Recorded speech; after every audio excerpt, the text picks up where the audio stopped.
is about alternative dispute resolution, how to resolve construction disputes, right? Now, the first thing we ask, why do disputes occur in the construction industry? How do disputes occur, right? So, now, whenever you have a divergence in interest, where two parties, they have difference in opinion in the construction industry, or they do not see the same topic in the same way, then there will be disputes, right? So now, the disputes are caused mainly due to failure of one or more members of the building team to do their work correctly, efficiently, and in a timely manner, right? So you have the construction industry where time is very important, right? Where actually builders are known, or construction people are known to be very good planner, right? They can plan the project 2 to 3 years ahead, when exactly at what dot, what date, time they will complete their works. If you look at the work program, right, the program will show you what day they will complete, but it's all nonsense, right? Because 99% of the projects that I know are always delayed, right? This is the problem in Malaysia. They're always delayed, right? So that's where you have a lot of disputes that comes about. Okay? To do their work correctly, whether they do their work according to the drawings, the contract, efficiently, whether they are did it correctly, and also, as I mentioned just now, in a timely manner, to express themselves clearly. Some of these, even industries, they cannot express themselves clearly what they want to do, right? That's where you have disputes that will occur. To understand the full implications of instructions given or received. In the industry, you have a lot of instructions given by the consultants. There are many instances where the people involved do not understand the instructions given. They are so fixated in their way of doing things, right, that they can't do it right. Okay, so that is why the disputes will occur, right? So the nature of contract dispute varies according to the terms of contract. One of the biggest disputes that we have in the construction industry is about contractual disputes, right? Mostly it's from contractual dispute, because if you talk about technical disputes, nothing much to dispute about, because at the end of the day, it will still lead down to a contract dispute, because whether you have interpreted the drawing correctly or done the work correctly or not. So now, the nature of contract disputes varies according to the terms of the contract. What is stated in the contract? What are the technical issues of the site and project? Right, so, like for example, you have technical issues of the project. One of the terms of the contract will always have this clause to say, the site is given to you, you are deemed to have received the site, and you are deemed to have taken all necessary precautions. You look at the site and you know what is going to happen to you when you start work. So I always say that contractor are fortune teller. You know? How do we know what is inside underground? So a lot of disputes happen when piling starts, when you start to do piling, right? And you hit hard rock. Okay? When you hit hard rock, then you may want to claim variation. Right? Now, consultants or employee always say, look at this clause. It says that you're supposed to have familiarized yourself with the site. You have to know what is underground. Right? If you don't know, you can't see what's underground, you should have done your own borehole or your own site exploration. Right? So these are the type of disputes. They always happen in piling, right? That you have this type of disputes. Character of project personnel, you have the people involved. Some project personnel are very egoistic, right? That's the problem, right? A lot of them very egoistic one, right? Because I'm dealing with some, I'm a claims consultant. I don't know whether we'll come to that claims consultant later, right? I forgot to introduce myself as a claims consultant just now. We'll come to that later, right? Now, I'm a claims consultant. We do a lot of claims disputes, right? And we have this problem with some project where the personnel are very egoistic. They will say something, and when they are wrong, they don't want to pull back. They'll go all the way, right? And that is when you have dispute, and the dispute escalate into a conflict, right? amount of time and money available, right? Now, this is one of the biggest problems in the industry. The time expected for you to complete. A lot of contractors, whatever time you tell them to complete, they will say yes, right? You tell them to complete within 15 months, a 15-story building. This is my latest dispute, 15-story building to complete within 15 months, right? After 5 months, he's still at ground floor, right? So that is the time you expected, and money available. Most of the time when dispute occurs when there's no money, right? When you don't get paid. Realism of people's expectation, project environmental factors, and legal matters in regards to inconsistency of interpretation of the contract, right? So different people will interpret the contract differently. That is when you have disputes, right? I have one now, disputes that has occurred where what constitutes completion of the work, right? Completion of work, because the contract says you must do a survey on completion, and in addition you must do another survey with another company, right? So this contractor is finished his job, he done the survey. Then he do another survey with the other consultant, and that second survey shows that his work is not really completed. So that's where disputes come about, right? Because the interpretation of it, the contractor's interpretation is that when I finish, he says that I must do the first survey upon completion. So I've completed, I've done the survey. The other survey is for your own information. That's in addition. It does not determine whether my work is completed, so long as my first survey done is complete, it shows my work is completed, it's completed. So these are the disputes that you will find in the industry.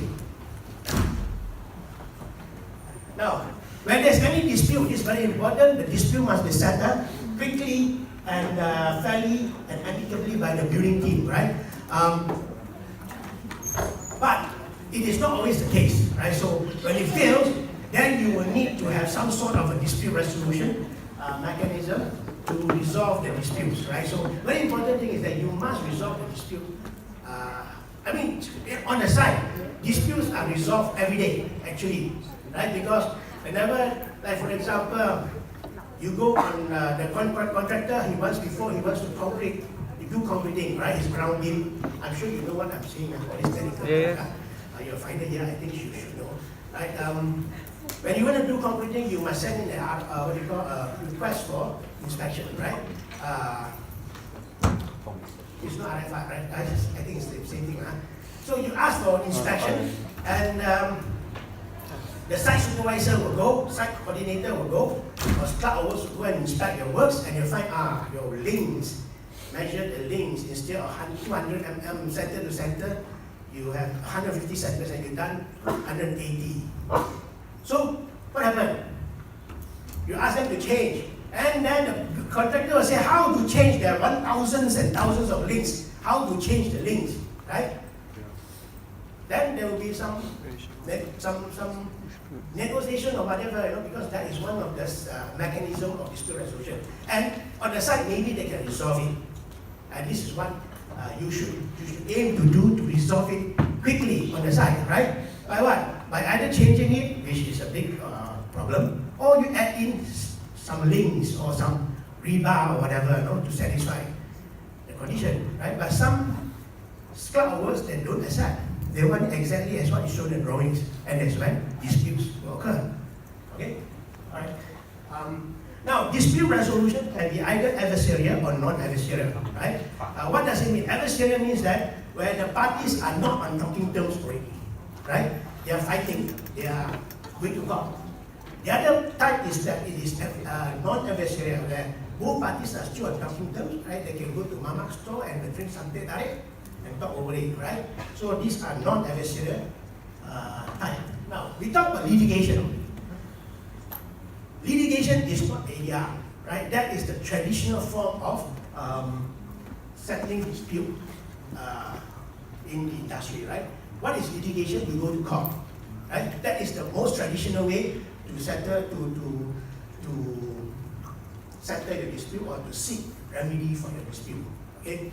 Now, because of the limited capacity of courts, now courts have to settle or hear cases regarding civil and criminal. Right? There are too many cases for them. Also, construction cases are very complex, right? Technically very complex, where judges are not technically, they don't study technical subjects like us, right? So I know of one case where halfway through the hearing, the judge stopped the lawyers and the witness was talking. I said, excuse me, what is M3? You know what's M3? No. Meter cube. Oh, meter. So this is the thing that happened, right? Once also it was the arbitration. It was stopped because the court. It was stopped, and the judge had to say, what do you mean by kongkat? You know what kongkat? Yeah, workers. The workers, when you record the daily workers, we are so used to it. It's called kongkat. In the arbitration in the court, we used to call it kongkat, right? There are other things I won't tell you because they are vulgar. That we use it so frequently. Like, for example, the poker vibrator, we have no equivalent in Malay. But all our workers are Indonesian, so we use a certain term. Right? So to describe it, we don't describe that in the court. So anyway, because it's full of technical complexity. Like for example, transfer beam and all this shear wall, the judges will not understand. So it is good if, let's say, for dispute concerning construction industry, you need an industry expert. Right? You need someone who knows about construction, not judges, right? So that is why you came about your arbitration. Arbitration is supposed to reduce the workload of the court and also to hear your case with people, your own peers, right? People who understand what you talk, people who understand the issues at hand. That is why arbitration was born. But this arbitration was many years ago. If you read books, they will say arbitration started then when we court. Whatever it is, we take it as because the courts in Malaysia or elsewhere was so busy, that's why the arbitration for construction was actually evolved to resolve construction disputes. Now, the alternative, that's why it is alternative to litigation, that's why it's called ADR, right? Some people will tell you, no, arbitration is not ADR. It is traditional. Yes, now, but when it was born, it is still an ADR. Right? It's still alternative to litigation. Okay? So now let's take it as arbitration is an ADR, which it is, because if you look at the history, arbitration and adjudication, these are adversarial, right? Where the parties engage a third party to resolve the dispute for them, right? For non-adversarial, you have negotiation, mediation, conciliation, dispute resolution advisor, which is called DRA, and a very similar dispute review board, DRB, right? Expert determination, mini trials, and many others, right? There are many types of dispute resolution forums. Okay, it's not limited to only this, right? So I can't go on with all this. I can only touch and go on these issues. Okay. Now let's talk about arbitration. There are three essentials that you need for a dispute resolution, to resolve dispute in arbitration. You cannot just simply go to arbitration, right? Because the law says there must be the existence of a dispute. There must be a dispute between the parties. There must be an agreement between the parties to refer the dispute to arbitration. And also the parties agree to be bound by the decision of the arbitrator. Arbitration in Malaysia is bound by this Arbitration Act 2005. So it is that if you go to arbitration, whatever decision is bound by this act, right? So that's why the arbitration decisions are binding. Okay. What do you mean by an agreement between the parties to refer the disputes? Let's go to the next slide. Yeah. Now in arbitration, although there are two general categories of arbitration. The first one is consensual and voluntary arbitration, right? The parties go to arbitration themselves. They want to go. The parties agree in writing to submit the present or future disputes. You have present or future, right? Now, what does it mean? Present disputes means when they are doing the job, there is no agreement to arbitration. Previously, the contract doesn't say any dispute, you go to arbitration. So what happened is that when the dispute arises, the parties say, let's go to arbitration to resolve this dispute, right? So this is the present dispute. This is what we call ad hoc dispute. Ad hoc arbitration. You formulate an arbitral tribunal or a tribunal as and when the dispute arises, right? The other one is that you have an agreement in writing for future disputes. How does this happen? That means to say, you will have an agreement in your contract to say any disputes, you will refer to arbitration, right? Now, in your PAM form, you study PAM form? Yes. You study PAM form, under clause 34, you will have a clause to say, you have this, any dispute, you go to arbitration, and then who shall appoint the arbitrator, right? Like for example, PAM, this particular, the arbitrator shall be appointed by the PAM, right? Persatuan Architect Malaysia, right? That is what we call a arbitration agreement. Arbitration agreement doesn't mean there has to be one whole thick agreement. It's just a clause.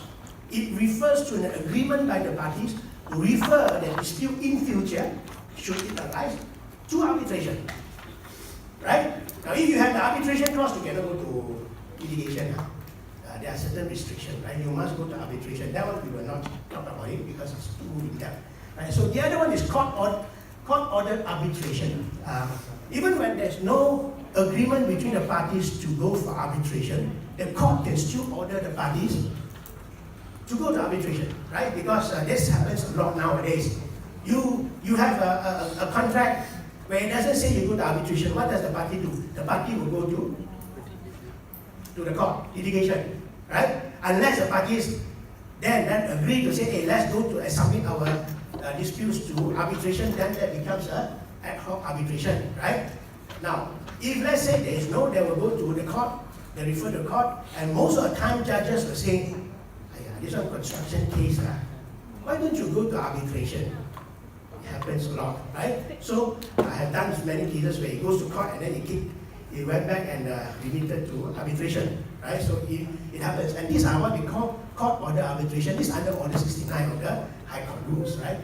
If you can read, if you can have your hand on the 800 pages of High Court rules, that is under Rule 69, Order 69, is stated there, right? So, but don't think it is a reading material because you're going to get very bored. It's 800 pages, right?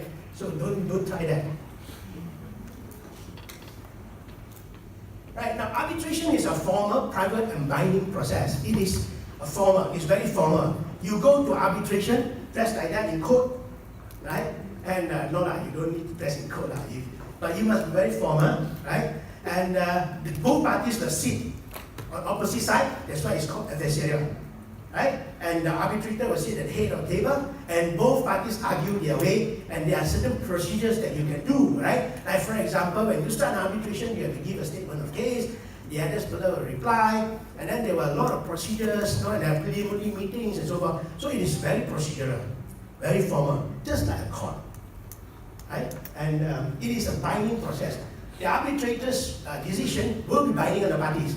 That means to say you can be sued if you do not abide by the decision, right? That's why it's called binding, right? Now, it's subject to statutory controls, which is in the Arbitration Act 2005. The Act is a law, it's a legislation that will control how an arbitration is done, what is supposed to be done, what will happen if you get a decision and things like that, how to get an enforcement and so forth, right? Because when you get a decision, the arbitrator's decision is not a judgment, no. You still need to go to court to enforce the decision to make it into a judgment, right? So these are all in your Arbitration Act. Right? The arbitrator or tribunal, we are so used to calling arbitral tribunal, right? But there are some people who say one arbitrator means it's arbitrator. If it is more than 3, you must have 3 1 or 3 or 5. Must be what number, right? If it is 3, then it becomes an arbitral tribunal. But a tribunal is a tribunal, arbitral tribunal. The word tribunal there, right? it's more than one arbitrator. But we always use it as the same, right? We don't differentiate that. But anyway, the arbitrator or the tribunal is either agreed by the parties or nominated by an independent body. So if the parties wants to go for arbitration, the parties can agree on an arbitrator, right? You can say, okay, Mr. So-and-so, I think he can be arbitrator. It need not be qualified, right? It need not be qualified. So long as you think that guy is independent, he can resolve the dispute for you. Yes? Right? However, you be careful. You must make sure that you appoint one who's qualified. Because whatever decision the guy makes has to be qualified in order to make the decision. Otherwise, you'll be challenged in court later. Right? So it's wise to actually get someone who is qualified as an arbitrator. You can get these names from AIAC, you can get these names from PAM. You can get them. Or if the parties do not agree on a common arbitrator, which happens a lot most of the time, then the initiating party will write to either PAM, if it's under PAM form, or KRRCA, or now it's called AIAC, and ask the director of AIAC to appoint one for them. Right? So that is why, because nominated by independent body or institutions, for example, PAM, AIAC, IEM, and so forth, right? All these. The RISM, I think they're also trying to form one. I don't know whether it's successful or not. There's so many bodies. Actually, it's very, very funny, because in Malaysia, so many bodies can appoint arbitrator. Who are you going to go to, right? So, it has to be streamlined somewhere. Our industry, they are very funny, I tell you. Everybody has their own affiliation, right? For example, in Malaysia, any projects, why are we using so much of that? Because any projects, you need an architect, right? The architect is a submitting person. You cannot run away. By law, the building bylaw, it says that you must have the submitting person with building plans has to be an architect. Now, as an architect, when he becomes an architect, he is bound by his rules, architect rules, that he must use their PAM form. So you can run away, unless the employer say, look, I don't want. I want other type of form. Right? That's why most of the private projects are using PAM form. So you all have to be very well versed with the PAM form when you start to work next time. Right? The other form, like for example, CIPAA form, it is already dead and buried. Nobody is using that. Right? For many years already. The newest one is AIAC standard form, left to be seen. Whether it will be off the ground, I dare not say. Right? I don't want to say. But it's very similar to PAM form, right? The other one, IEM. IEM is very similar to JKR, right? So that is used for civil engineering projects, right? So not on, there's other people using for building projects. The one that I always recommend is use FIDIC, right? FIDIC form. Because we deal with a lot with foreign contractors, right? A lot of foreign contractors. I always tell foreign contractors, why don't you insist on FIDIC? Because FIDIC is supposed to be quite fair, Unlike our local contract, they're all quite one-sided one, right? So FIDIC is one of the, which I think you all should be looking into it because when you come out to work next time, next year only, right?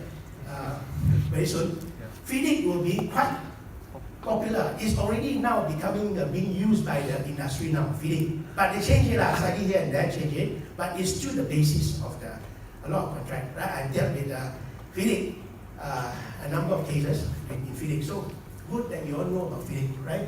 Now, the award of the arbitrator is final and binding on the parties under the Arbitration Act, right? So whatever the arbitrators award, the decision is final and binding, right? If you're not happy with the award, you can challenge it in court, right? Two things you can challenge. If you want to challenge it because you say the arbitrator is wrong in finding the fact, means to say arbitrator is wrong to say that, look, I have progress payment, I have progress certificates, but yet he didn't award me. This is what? This is error in finding of fact. It's a fact. Now, if you want to challenge it on finding of fact, you will not go off, the court will throw it out. The court will only entertain any challenge based on error in law. Right? So, there was this recent hoo-ha about the amendment to the Act 2005, where they took out a reference to one of the sections in the Arbitration Act, because the previous act says where the decision affects the substantive rights of the party, then you can go to challenge it. Which means to say it opens the door to everything. But now they remove it, so cannot. So you cannot challenge on the error of fact. I think I'm digressing a little bit. So let's continue. Now in adjudication is not a new thing actually. It's only CIPAA is a new thing, right? And even new also, it started in 2012, right? In only 2014 they what they call it? They enacted it in Parliament, right? No, sorry, 2012 it was enacted. 2014 the minister signed, it becomes law, right? So they delayed for 2 years, right? So now there are 3 distinct categories of adjudication. Adjudication is always here. The first one is consensual. That means to say both parties agree to adjudication. Second is contractual, right? It is written in a contract like your arbitration agreement. And the third is statutory, which is your CIPAA, right? Now, consensual adjudication is a voluntary adjudication. When it happens, when the dispute happens, crystallization of a dispute, when it happens, then only the parties say, oh yes, let's go to arbitration. It's as sort of an ad hoc thing, right? This is consensual, right? It's voluntary. If you tell the other party, I want to go to adjudication, the other will say, no, I don't want to go, okay?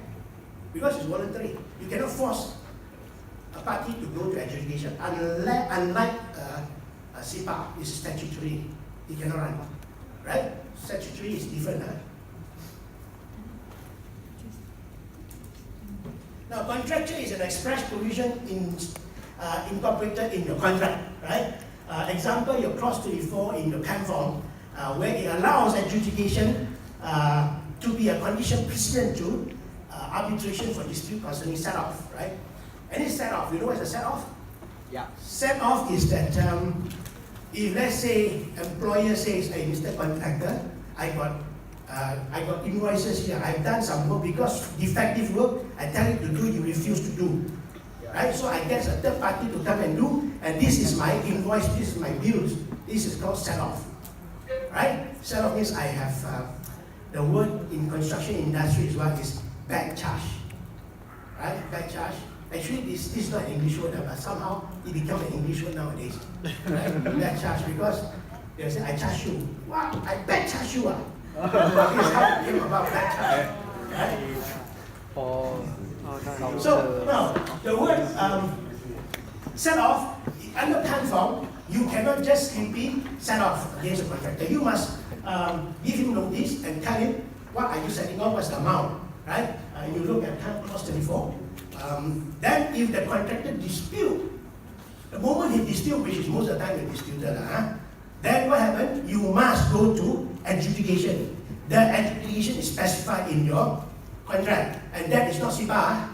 You cannot apply CIPAA rules in your adjudication, right? You can agree on new rules, fine. Or you can go to AIC and say, I want your rules on adjudication, which is not CIPAA, right? Fine, you can do that, right? So, but PAM would have their rules on adjudication. If you are under PAM, most of the time you go under PAM, right? PAM have their own rules on adjudication. The adjudicator's decision is binding and enforceable until the dispute is finally disputed. Under this contracture, it is stated that any decision by the adjudicator that you have appointed to come to a decision, and that decision is binding until the end of the project completion. You get a CDC, then you decide, I don't agree with the adjudicated decision. You can go to arbitration, right, on the same dispute. Yes, you can do that. So that means adjudication is actually not a final. It's a temporary finality. It's temporary, right? Until, let's say, upon completion, the parties don't go to fight or don't go to court, don't go to arbitration on this decision, then it becomes final, right? If you go to court or you go to arbitration, then it is not final, right? You can still open up the issues.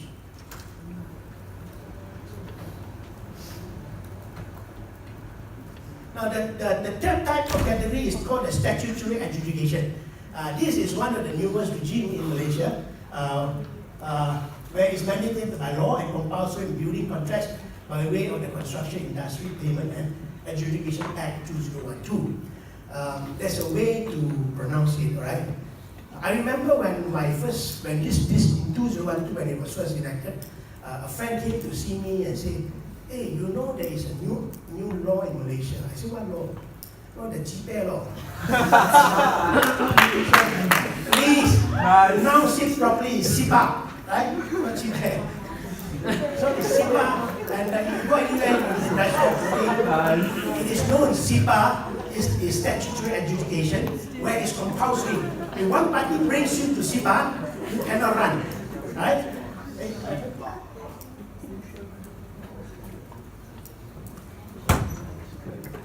Now, CIPAA is a pay first, argue later, right? You pay first, you don't talk, right? If the adjudicator make a decision, you have to pay, no talking, right? Unlike court, you got a decision from the judge, what happened?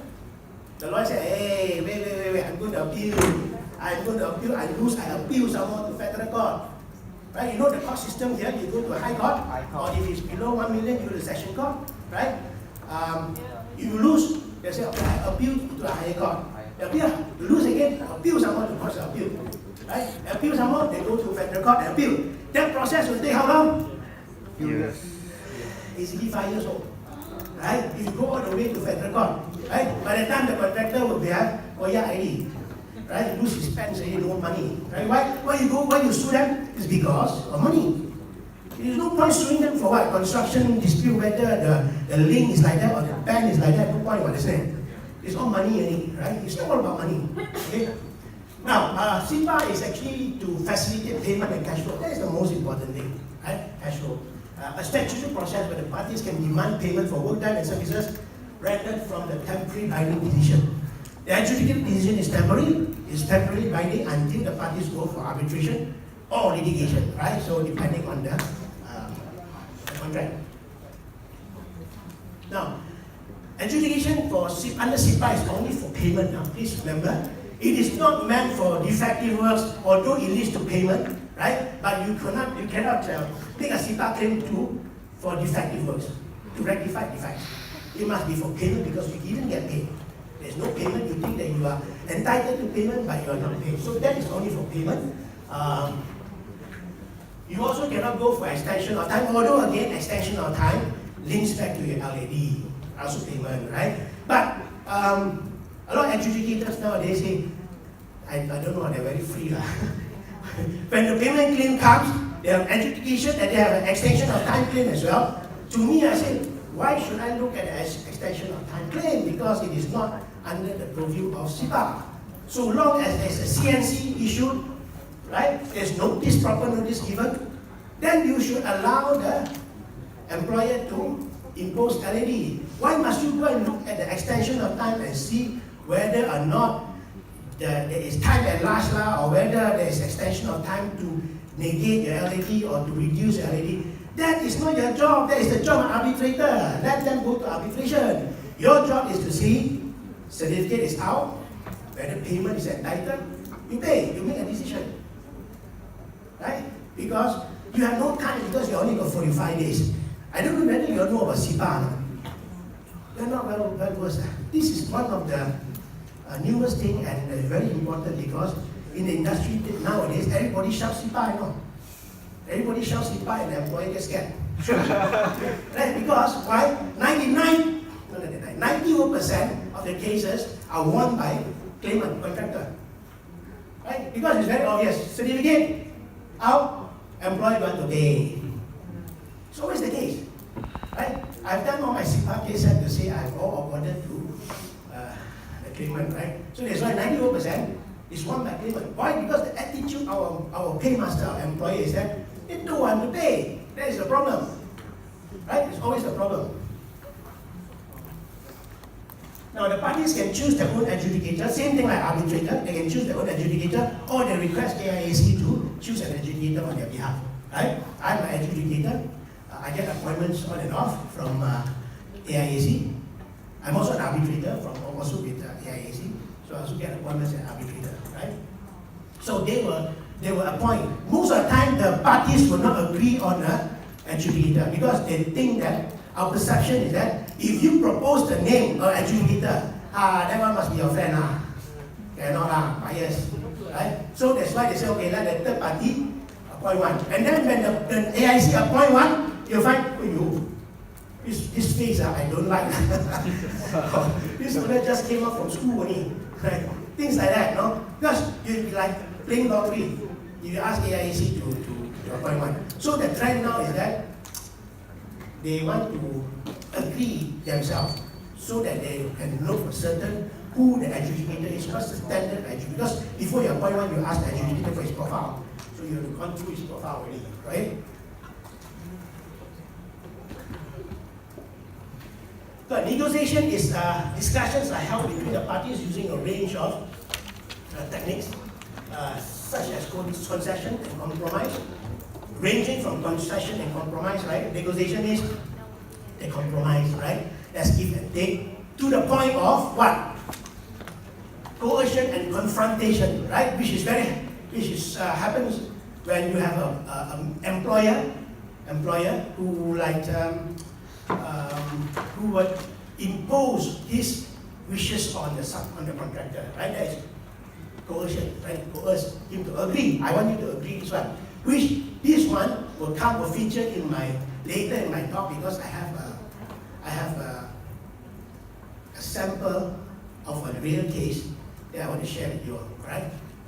I will come to that, right? Now, resolving disputes through negotiation can be achieved at various levels of the contracting organization. It can be from your site supervisory level until your boss's level, right? You can, like, for example, your site supervisor every day on the site, he can be negotiating with your clerk of works, the RA, resident architect or resident engineer, right? So they wrong, I'm wrong, I do something like that, I do like that, this is our negotiation, to resolve the dispute, right? Or let's go to drink latte, tonight I go and see you somewhere. This is also negotiation. I do recommend that, right?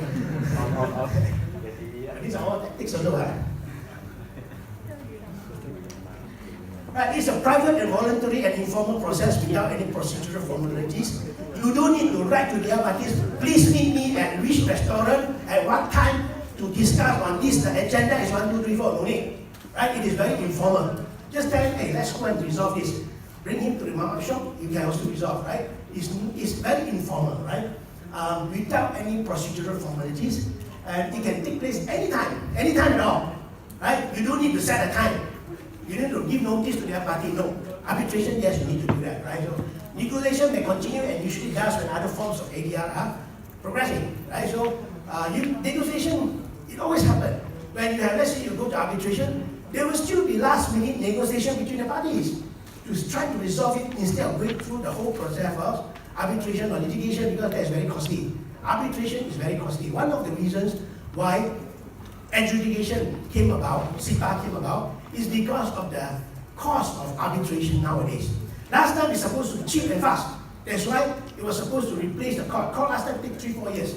That's why you have this arbitration. But now the arbitration, as they say, in Malaysia at least, not only Malaysia, like elsewhere, is hijacked by the lawyers. The lawyers, they have already hijacked the arbitration to make as if it's a court. Really. Because I have been to one arbitration where the preliminary meetings, we have preliminary meetings to set up all the conditions, what the topics to get talked, what are all this nonsense, right? It took 3 meetings and 3 months to resolve how to proceed with the arbitration. It's wasting time. And when you go for meeting, it is very costly because you have to engage both sides, the lawyers, they engage consultants and so forth, right? So now, a lot of parties, they will wish that their ADR process, others like arbitration, adjudication, it can be resolved before the end so that you can save some cost, which is good. We always tell people, please resolve your dispute. Don't go all the way and fight, because it's going to be very costly. Whether I like it or not, you still have to pay my fees, right? Mediation. One of the methods is mediation, also a very popular one. It's a private and non-binding form of dispute. Then the only disadvantage of mediation, not only that, one of the disadvantages of mediation is that it's non-binding, right? That means to say, you have a mediator and they come up with a decision, unless they agree, both parties sign the agreement to say, let's make this binding, The other party can say, look, I refuse to sign any agreement, and you cannot force him to pay. Right? It's a non-binding process. Although you have a mediation act, because the mediation act has no teeth. It doesn't enforce it like the arbitration act, where it makes the decision of the mediator binding. Right? So, an independent neutral party or parties more than one can have more than one, right? Facilitate the disputants in reaching their own agreement to settle the dispute. It is the agreement to settle is the parties themselves. The mediator does not tell them you are right, you are wrong, what you are supposed to do. The mediator is there only to help them to reach a settlement. Right? A mediator, what he does is a very difficult job. Actually, it's a very difficult job. It's not a good, don't ever become a mediator. It's a very difficult job because you go to one party, tell, hey, what's your problem? And he will tell you his problem. Right? He owes me money, I done this job, he never pay, and then you have to go to the party and listen, hey, what's your problem? That fella, that do a lousy job, I'm supposed to have a 5-star hotel, he give me 0 star. Things like that, no? So how to make them meet in between? Very difficult. So you have to have very good skills to mediate, right? So now in mediation, you facilitate. You do not tell them, hey, I think you're wrong. You must accept what he said. You can't do that as a mediator. You have to suggest to him. You have to tell him. Not tell him. I mean, you just say, no, I think like that should be better. No. Facilitate agreement by the parties, right? The resolution lies ultimately with those in dispute. The mediator acts as the facilitator, and cannot impose his decision on the parties, right? So that is mediation. The other one is that conciliation. Same thing, almost very same as mediation, but in this case, the conciliator, his role is a more interventionist role. He will, like what a mediator does, but he will propose a solution. Right? He will tell the parties, hey, I think at the end of the day, both of you can't agree. I think this is how I think you should resolve it. So a conciliator gives a solution. Right? Which actually in mediation, if you start in mediation, and from the very beginning, I've gone to one mediation where the parties sign an agreement to say, if they limit the time, it's good practice that you limit the time for mediation. Yeah? Next time you go for mediation, your company or whatever, you go for mediation, make sure you limit the time. Tell them, if the mediator cannot help us to find a solution within, say, 2 months or 3 months, then we stop. And you, Mr. Mediator, you tell us your opinion. You can do that. Right? With this opinion, the parties will look at it. I think I'm wrong. I think I'm right. I want to fight all the way.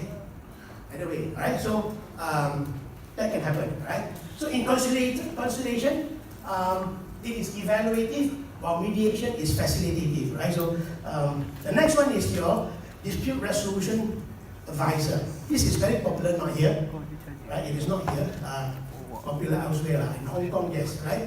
You have Hong Kong. Hong Kong is very popular with this, and also your DRD, where you have a person who is already named in a contract. You call this person.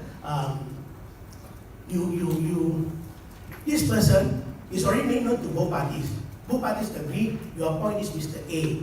This Mr. A, any problem that you have, any disputes that occurs during the construction, you go and see him. And he will resolve the dispute for you. Right? So that is what the DRA role is, right? So the advantage is that you have immediate settlement at site level without waiting until completion. That's the advantage. The disadvantage is that the fella is known. Right? The guy who got cash is king one can actually influence the fella. Because you know who is he already, right? Over the course of the project, actually it happens, you can influence the fella. Right? So that is one of the disadvantages, and that is why some countries do not encourage that. Right? Because arbitrator or anybody cannot be named. They think that any dispute resolver shouldn't be named at the beginning. You shouldn't know who is the fella. Right? Because you know, then you can actually influence him one way or another. Right? Now, DRA is paid equally by parties on retainer. right? That means that both parties pay. As the work progress, you pay them every month, you pay the DRA every month. Both parties pay. So it seems that if both parties pay is fair, right? Unlike you ask one party to pay, the DRA, of course, who is a paymaster will be leaning towards the paymaster, right? So that's why they make it both parties to pay. Parties are bound by the DRA decision until completion, right? So you are actually, when the DRA makes a decision, and both parties have to abide by it during the construction period until completion, where the parties can refer to dispute, to arbitration. Right? The dispute resolution board is actually almost the same, except that this board comprises of a few individuals, a few persons. It also does the same thing. It evaluates disputes as it emerge during construction. Expert determination, an expert is appointed to determine the disputes. This is very popular in those cases where it involves technical issues, right? A lot of technical issues. Like for example, you have, say, a landslide. Last time you have a landslide in North Star Highway, landslide. So they have to get an expert to come in to tell them what is the reason for the landslide. Is it due to construction? Is it due to the contractor's workmanship? Or is it due to design fault? Right? So these are the expert determination. Mini trial.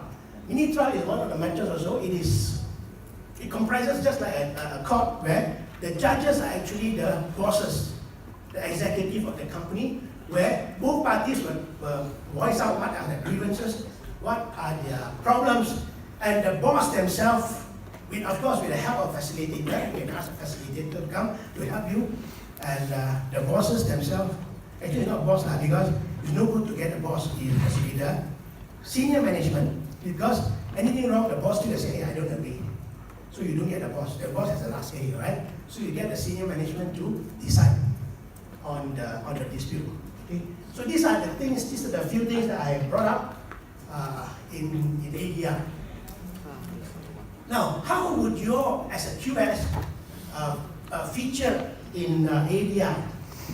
What would you do, right? So, as quantity surveyors, you are the cost and the value experts in the construction industries. You are often called upon to advise the design team on the contractual matters during the construction process, right? Most of the time, when the what you call No, why? the contractor write a claim, put in a claim for loss and expense, put in a claim for variation. So you as a quantity surveyor will have to advise the architect, the employer, whether the claim has merits or not, right? Whether according to the contract, whether he can claim or not. So that is your role. So in what you call in ADR, the QS is often is required as a factual witness to testify in arbitration and in all litigation on the traditional measurement and evaluation of work. If you are the QS for the project, and there's any disputes on measurement, on evaluation, you would have to give your opinion in or you have to testify in the court or in arbitration as to why you have valued this way, as to why you have measured this way, because this has been disputed by the contractor. Now, QS can also participate in the ADR as an expert advising and testifying on remeasurement of disputed quantities of work, quantum claims of disruption and acceleration. I don't know whether you all know what is acceleration and disruption cost. Acceleration cost is the employer asks you, speed up your work, expedite your work, right? Add in more workers because I want to finish within the next month, right? So these are called acceleration. In the contract, you are under no obligation to put in more manpower, more machinery than what you have contracted for. If he asks you to add in all this, unless you are already there, so these are called acceleration claims, right? Disruption cost is where you have loss and expense claims, right? So I'm sure you know what is loss and expense claim, right? So like for example, you have your project was delayed, right? Instead of 15 months, you were delayed for 18 months due to no fault of yours. You were given 3 months extension of time, right? Now because of this 3 month extension of time, your project team is retained longer for 3 months. Your preliminaries, your site office, your water, your electricity, all this has to be used 3 months more. These are what we call prolongation costs because your contract has been prolonged, right? So you will claim a prolongation cost, right? So other things like defect analysis and cost analysis of defects rectification, right? Rectification is one of the things. Defects. I don't know now because now our projects a lot of defects, right? So there are many disputes that occurs on defects, and this is one interesting. So as a QS, with your knowledge of quantum claims, the QS has an added advantage, and the transition to QS to a claims consultant or to ADR is relatively simple, right? If you are a QS, you are interested to be in this ADR. It is actually an added advantage for you because as a QS, you are technical people. You also know a little bit about contracts. Not a little bit, you know about the contracts, right? Yeah. About the contracts.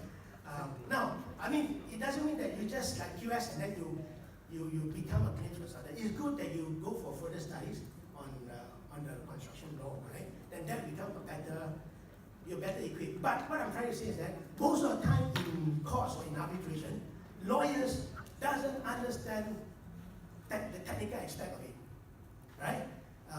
When I go and testify as expert witness, I'm also expert witness, and I testify in arbitration. When the lawyer starts to question me on technical matters, I say, masuk pocket already, I know already. Because they don't understand when we explain. Every time when I explain, it's very technical. I can give technical answers, right? Then what they say is every time they say, oh, I need to get instructions from my client. But that means they have no answer, right? So if they want to question me, always, some lawyers, they don't know. I mean, whenever I'm an expert, I will have this expert report, right? You shouldn't ask me exactly from what I say, You ask me something that I don't know, right? Don't ask me something that I know, right? So you should ask me something like, the law is like that. Now what you say is not in accordance with the law, right? So how do you answer this, right? Then I will explain the law. My report is only on one term, not on the law. Right? So a lot of ways to answer it because once a lawyer asks me, he wants to make comparison. So he say that, look, now if you are a car salesman, this will happen. Sorry, I'm not a car salesman, I don't know about car. So you can say that, right? So that they have to know how to. It is a very interesting word for claims consultant. Now, what I want to give you an example is a real case that dealt with. This is about letter of acceptance, letter of award, and offer and acceptance. You have done your contract law, I suppose. You have done contract law, you have done offer and acceptance. One of the essential elements of a letter of award or contract. You must have offer, you must have acceptance. Now, let's see how well you understand the concept of offer and acceptance. Now, this chronology of this case is that in November 2010, a main contractor told the subcontractor that he has intention to award the subcontract for this aluminium works amounting to 13.5 million, right, to the subcontractor. Now, then the subcontractor started work in January 2001 because you need to submit shop drawings, and once it's approved, then you can start work in January 2011. He started work, and then he put in progress claim for the next 1 or 2 months, and he was paid for the work done. Now, sometimes later, March 2011, the main contractor gave him a unsigned letter of award, which is very common in Malaysia. They don't sign. Main contractor don't want to sign. They want to have the last say. So they will give a letter of award. You sign first, then come back to him, he sign, and give you back. It's very stupid, huh? Right? But anyway, that's how it's done. So he gave him an unsigned letter of award, which the main subcontractor signed, returned back, and say, okay, I am very happy now because the main subcontractor started work without LA. So he changed his main contractor, and last main contractor gave him. Then in April 2011, the main contractor's company changed ownership. They changed ownership. Now the new owner say, look, I'm not going to recognize this contract. Right? This contract, this LA that you signed, I'm not going to recognize it because The prices, I don't agree.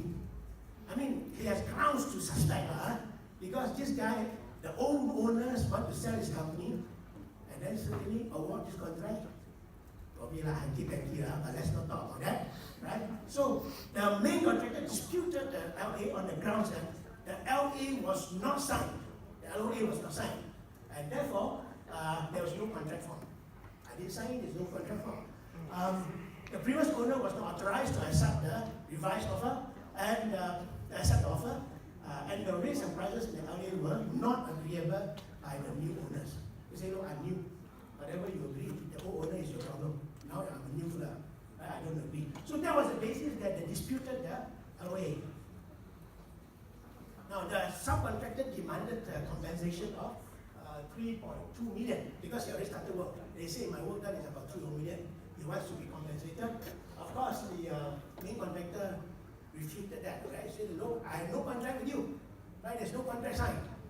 Now, then with that, they negotiated, and the main contractor said, okay, now I am willing to let you continue, but on my terms.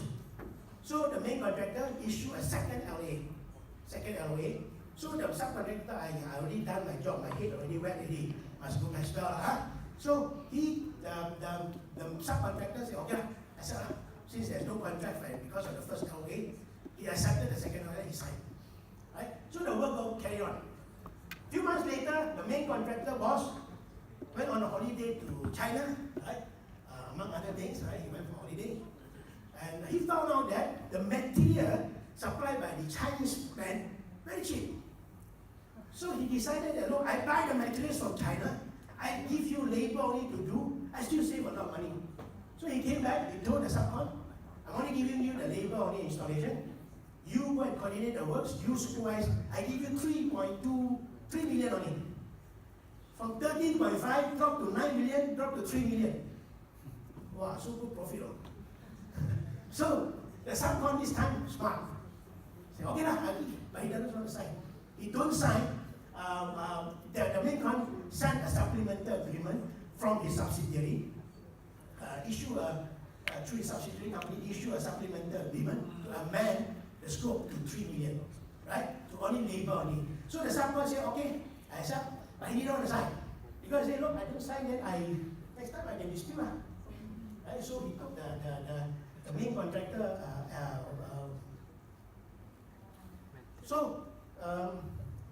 In October 2011, the subcon thought that, look, I'm getting a raw deal. So he disagreed that. He stopped work and said, look, I'm not recognizing this supplemental agreement. I didn't sign this. There's no contract.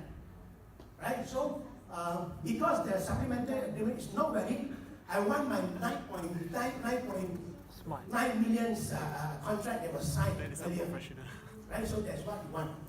So that's why you came to see us. So as a claims consultant, what should we do? What are we supposed to do? We have to first review his case and tell him what's the problem. Right? So this is what we found that when was the subcontract formed? My question. Whether it's formed from the first LA, second LA, or the supplemental agreement. As a claim consultant, you have to answer that. We have also identified, is there a legally binding contract by virtue of the first LA? Is there a contract, right? And the second one, does the second LA constitute a legally binding contract? And third, is the subcon bound by the SLA? Right? So these are all about offer and acceptance. The first LA, was there an offer and acceptance? He didn't sign, right? He didn't sign the LA. Was there an offer and acceptance? No. We advise the subcon. Malaysia, no. You have been given an LA. That's a letter of acceptance. He didn't sign. Fine. But you started work, isn't it? You've been paid for the work done. Right? So by virtue of what? If you look at the Contracts Act, there are three modes of acceptance of a contract. One is by order, second is by written, which is the LA, third is by what? By conduct. It's by conduct that is already a contract because you don't sign, I give you all the things I sign and you don't want to sign, fine. But then by conduct I started the work, you also pay me. So by virtue of that, there's only a contract, you agree. So we told him that, no, You could have sued him for the 3 million and got your money. But because you signed the second LA, and the second LA superseded the first LA. So you are bound by the second LA. Right? You're bound by the second LA. So what happened then? You start work, you do work, yes, there is a wedding contract by virtue of the second LA, but there is a supplemental agreement now. You refuse to sign. By virtue of the first argument, you say, you went on to carry out your works labor only, right? And you were paid by conduct. The supplemental agreement should have been ready, right? And you could be sued. So that's a scenario. So we cannot tell our client, you die lah. So we have to find a way out for him, isn't it? So we dig and dig and dig, and we found that no, the supplemental agreement was actually issued by the main contractor's subsidiary company. It's another company. By law, a company is a legal entity.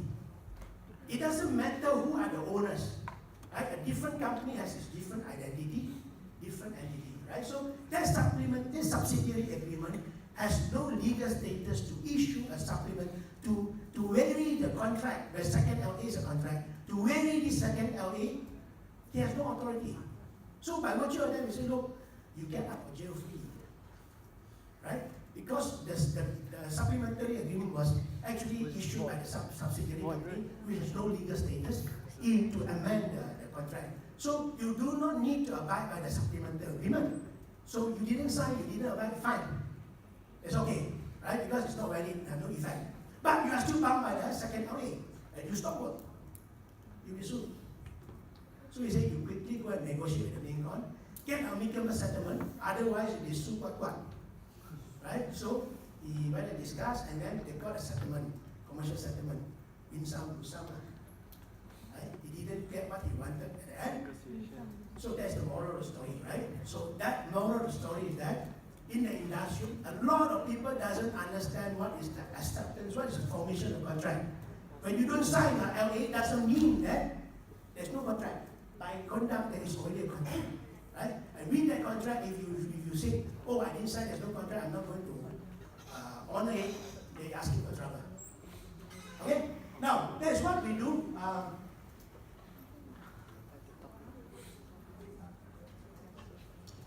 As I say, our company, I'm from JKW Consultancy. We are claims consultant. We do all these sort of services and so forth, as what I described just now. Now, if you're interested in becoming a claims consultant, drop me your CV. We will have a look at it. I know you will not be in the industry for until next year, right? I think too early. Anyway, I like to come back to Heriot because I'm an alumni, right? I graduated from Heriot, not university.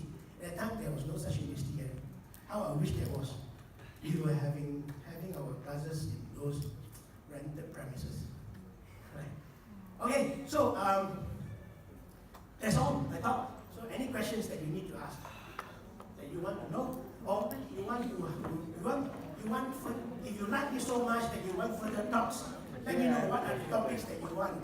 I can only on construction law, only on the matters of contracts and construction. You can let me know. Any questions? Anything at all?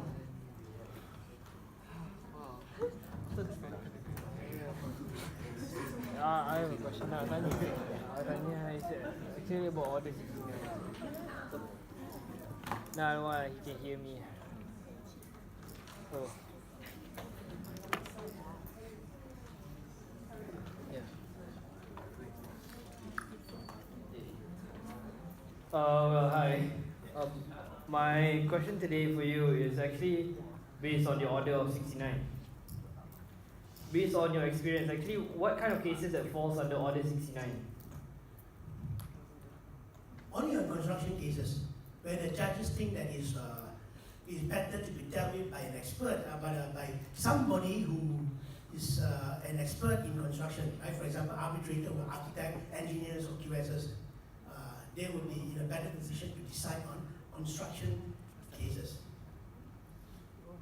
Alright, okay. Then actually my second question is about, let's say, what if your client, actually in the, like, whatever happened in the real case, what if, does the government is considered as a single entity. What if, like, let's just say a change of government. So how is that gonna affect? Is it the same as the change of ownership in the company? No. Government, you don't change our ownership. There's no ownership. The government still continue. I mean, what is like in the middle, like right after a certain time, let's say easier say lah, after election, then change new government. Yes. Government doesn't agree with new project, with the old project. No, they cannot not agree. I mean, like what they have done now, they are waiting to be sued. They are waiting to be sued for compensation. Right? The government is willing to take that risk because if you sue them, you may pay lesser than if you have continued with the job. Right? And in fact, this morning early in the morning, I was just drafting a letter to because PDP, Project Delivery Partner, for one of the project. Alright, thank you. I was drafting a letter and telling them, for my client, my client is a contractor, telling them this is our conditions, right?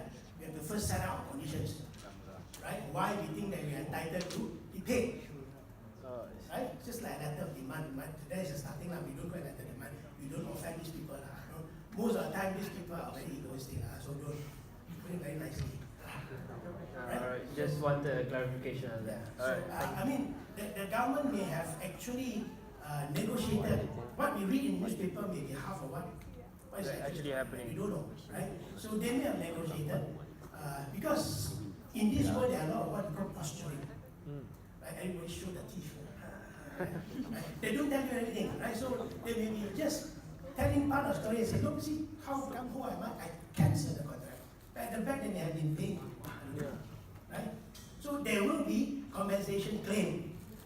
In fact, I'm involved in the few projects that was cancelled, right? So you may be looking at what's claim. Yeah. So there will be claims. Alright, thank you very much. Alright. Anyone else? Any question? That's all. Any other question?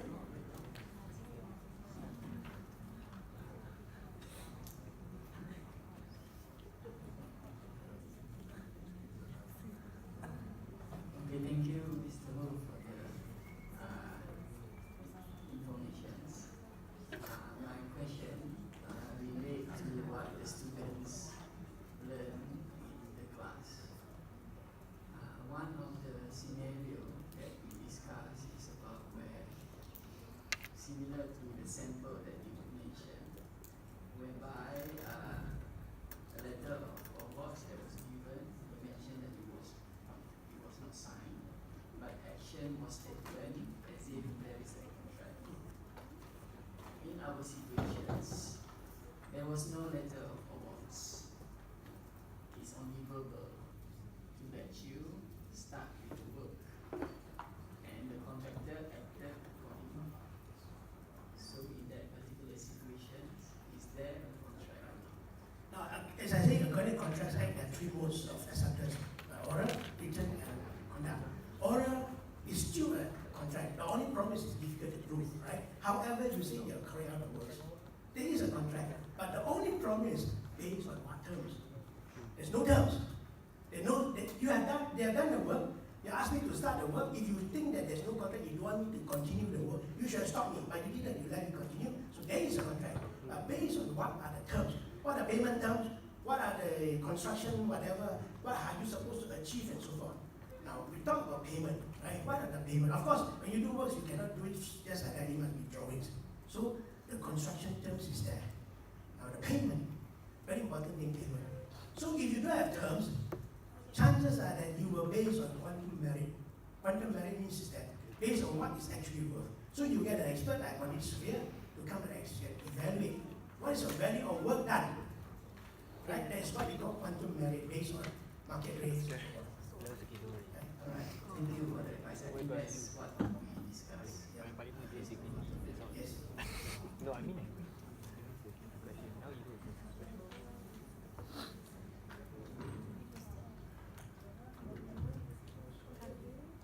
Just raise your hand.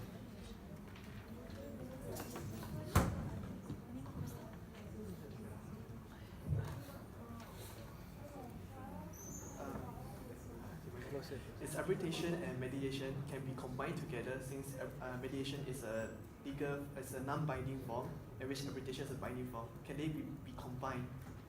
Yes, it can be combined, and it can be, when you combine, you can make mediation as a binding process. You can have up-met or met-up.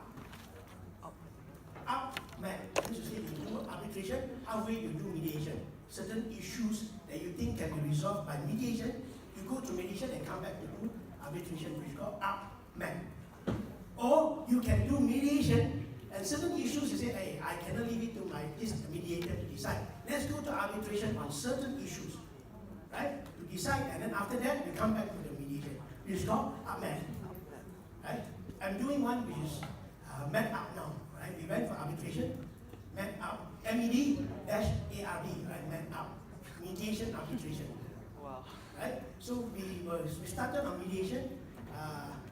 In the middle of it, I think I advise my client, you go to mediation, you will lose, right? Because the things that you have presented is not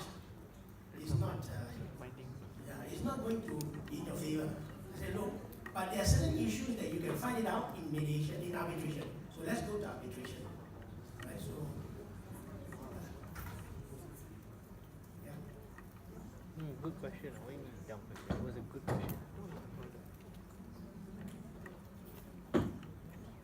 Okay, the next question relates to the task that the students are having right now. Deviates a little bit from ADR. It has to do with contract administrations. So, with your experience, I'm sure you can give good advice on the issue of impartiality of contract administrator. So, will you share some views on that? Unfortunately, in Malaysia, there's no such thing as impartiality on our consultants. Lol. Lol. I don't know. I get a big response from Sir, you got your answer, sir. They are very partial. Our consultants are all one-sided. Who thinks that? Because I fight with consultants all the time. Okay.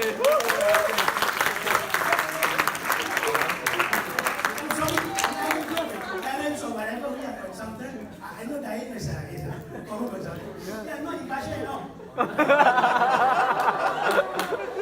fight with consultants all the time. Every day I fight with them, right? Because they will decide and they will make decisions which are not in accordance with the contract.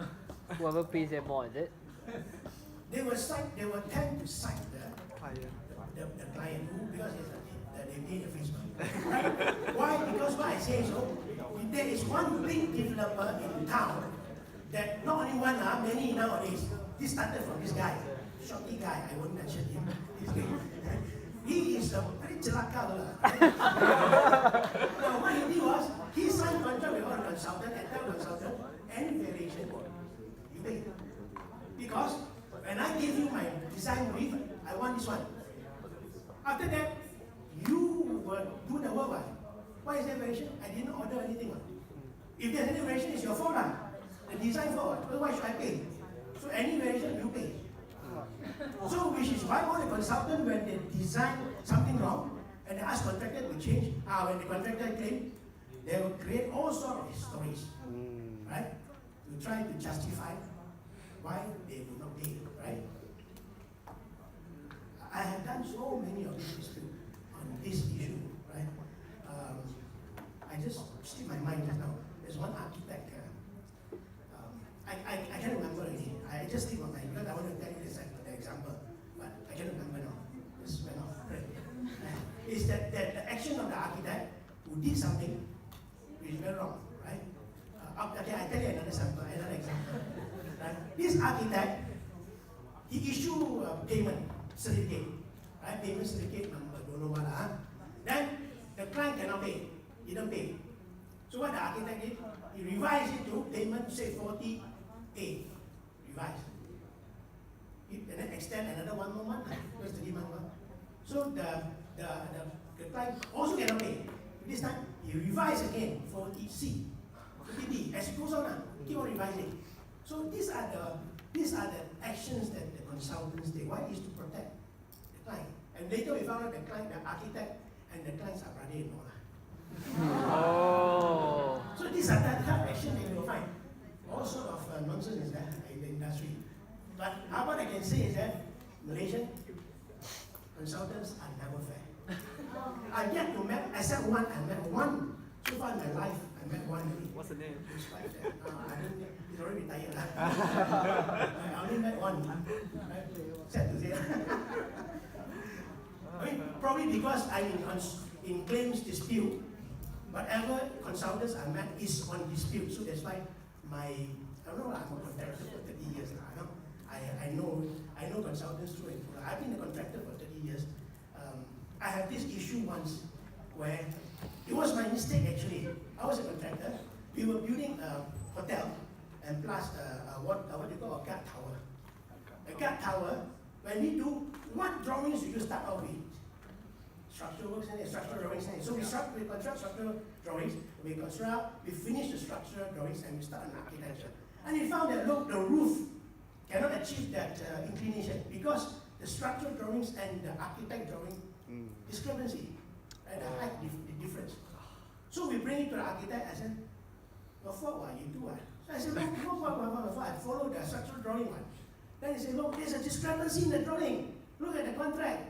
If there's discrepancy, you must inform the consultant to correct it. Otherwise, if you don't inform, clause 2.2, right? Any 2.4, 2.2, right? Inform. Discrepancies, you must inform the consultant. You don't inform." So that time I was only 23 years old. I was not in the claims consultancy or dispute resolution. I was a contractor. I was already a contractor at 23 years old, very young. So that time I was bullied. So you know what I did? I didn't know about the law then. So you know how I argue? I said, "Look, you consultant, engineer, architect, you went to university for 7 years, 5 years. When you studied, I never go to school. You want to tell me that I have to check the mistake and tell you I must be a consultant now? Should I be checking your mistake, correcting your mistake, and tell you where you're wrong? I didn't go to school, right? Like it turns out, later, I found out that I'm right. Because the contract said, if the contractor finds any discrepancies, he has to inform. But you didn't find. If I didn't see, no discrepancy. Right? So because I said, no, I didn't know, I don't know. I followed the structural drawing, I didn't see a discrepancy. Right? So at that point, my argument, I was right in law. So I got away with it. Because if to rectify that, I have to knock down the whole RC structure, 5-story, you know. Right? It cost me a lot of money. Right? So that is the type of thing you see lah, this consultant. They are wrong, don't admit. Not admit lah. Recently I got a case where the consultant left out one whole total floor on top. He left out his drawing. Left out the drawing. And then he got the cheek to tell the consultant, the contractor was my client, it's a lump sum contract. Lump sum contract, no VO1. I said, you change your whole floor with gold plated, no VO lah. Right? You know what's a lump sum? QS lump sum and the engineer lump sum. The concept is different, you know. Our QS lump sum is a lump sum contract which is based on two things. Two categories. One is based on DQ, drawings, and specification. That is big quantities. The other one is lump sum based on drawings and specification. That is a true lump sum. But let's talk about the BQ, the big quantities. Now, if let's say you have a BQ contract, so-called BQ contract, lump sum based on BQ drawings and specification, you don't, during the course of the work, your contract sum is 10 million, for example. During the course of construction, you don't change anything. At the end of the day, how much you are going to get paid? 10 million. That's a lump sum. Right? So now, if you change certain things, you change the quantity, quality, and design. You look at the clause 11, any change in quality, quantity, and design is constitute a variation. Right? In this case, one whole floor missing, and you ask the contractor to add the one floor without additional. Much lah, no? So that's the examples I give. Like every day I face with consultants to give all this nonsense, this nonsensical decision or whatever. So, the answer your question is there. What's your last question?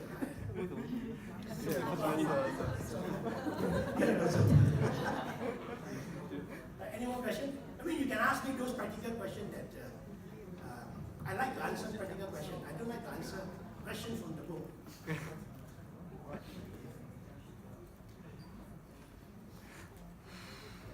Any more questions that you like to know? Sir, Can. really? You mentioned about CIPAA because I never really understand what CIPAA is actually. Is it applied in government project except from private project? Oh yes, all projects. At one point the government wanted to exempt themselves, but then the chief secretary then said, let's set a good example. So yes, I mean all the government agencies, the GLC, all these, once the CIPAA is implemented, they will die. Because they are the biggest culprit of non-payment. The government, they will pay, but they will delay and delay and delay. Right? Either there are no fundings or the funding used elsewhere or whatever, you know. So GLC is the now, you know what's GLC? Government companies. Those are the biggest culprit. Right? They never pay one and they are the biggest. And you see the now a lot of GLC is going to go bankrupt. Close shop very soon. Because no more money again. Right? So CIPAA applies to everybody. You cannot run, except for two exemptions, right? There's two exemptions for CIPAA, which is one, if the project is emergency job, emergency. Like for example, landslide or fire or whatever, you know, you need a contractor to go and rescue, you know, at least to work, right? Or to repair emergency. Then yes, it doesn't cover, right? Under CIPAA. The other category is that if it's national security, like for example, you build military installation, a bunker, for example, right? That those are not covered. But I can tell you next time, if you tender for bunker or military job, don't tender.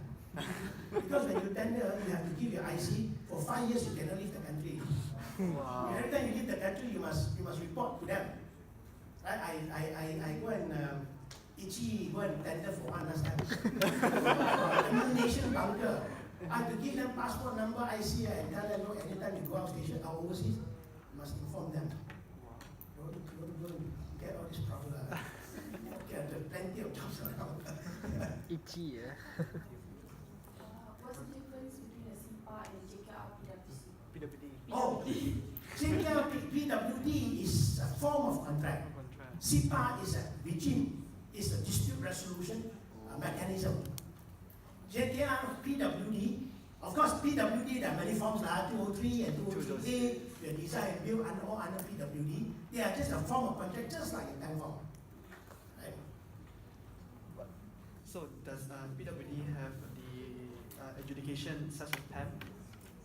The statutory CIPAA is not spelled out in any form of contract. It is by law.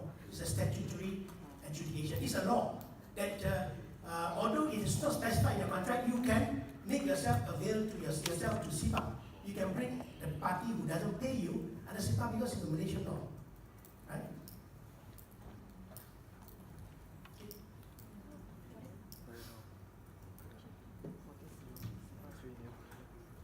Any more questions?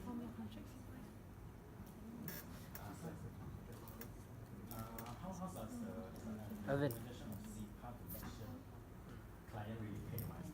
Oh, that one. First of all, you must understand there is a process, right? First of all, you put in the payment claim. Got a payment claim.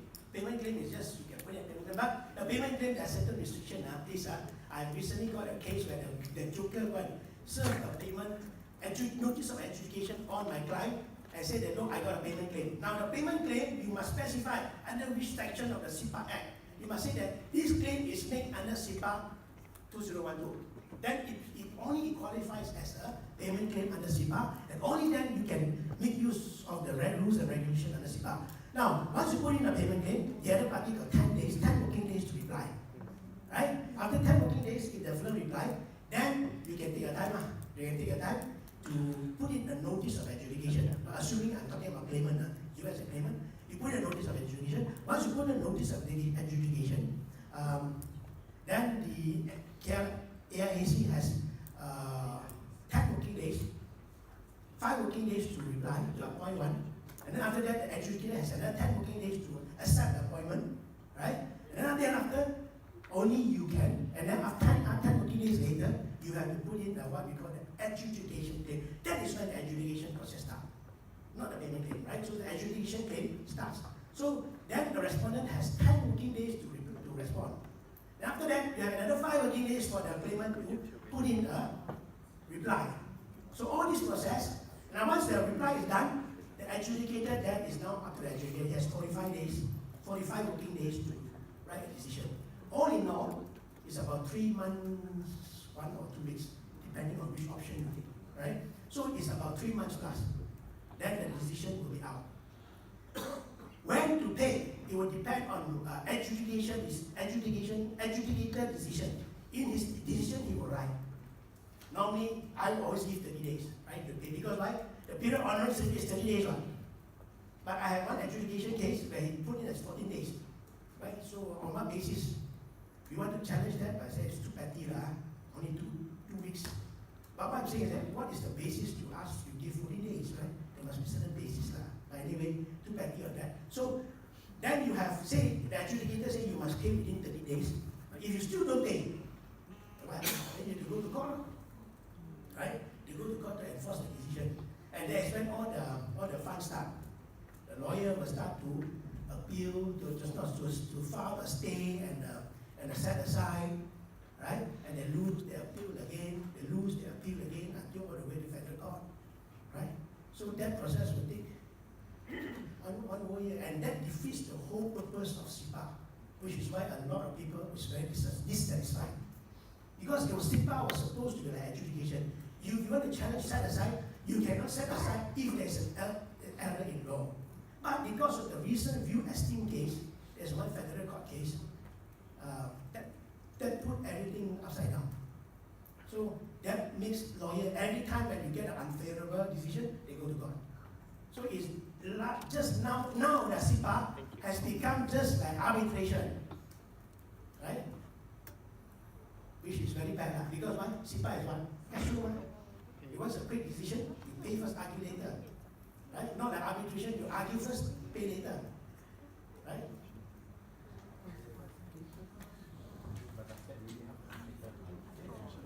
Yes, for the first 1 or 2 years, it really helps. A lot of employees are very scared. The moment they are slapped with a CIPAA claim, they're scared because they know 90% they will lose. Right? 90% they will lose the case. And once you lose, you have to pay within the number of days. Otherwise, the contractor will go to court and enforce it. And the judge will say, yes, I will enforce it. Nowadays, the judge cannot. They allow you to argue, right?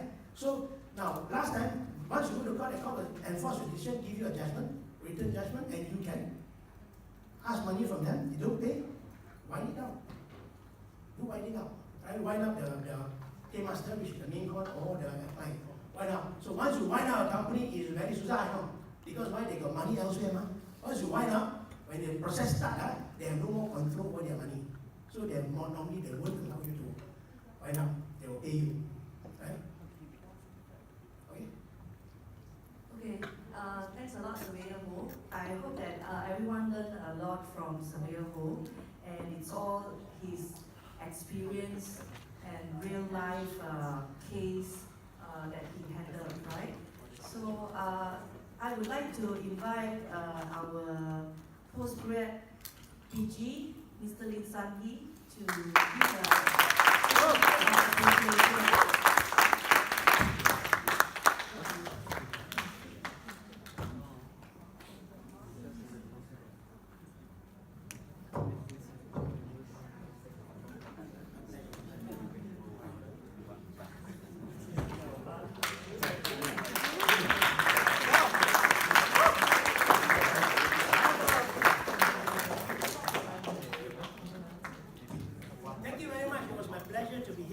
So for those who are interested to know more about what is claims consultant or know about what does Mr. Ho do, please have a snapshot at the email address, right?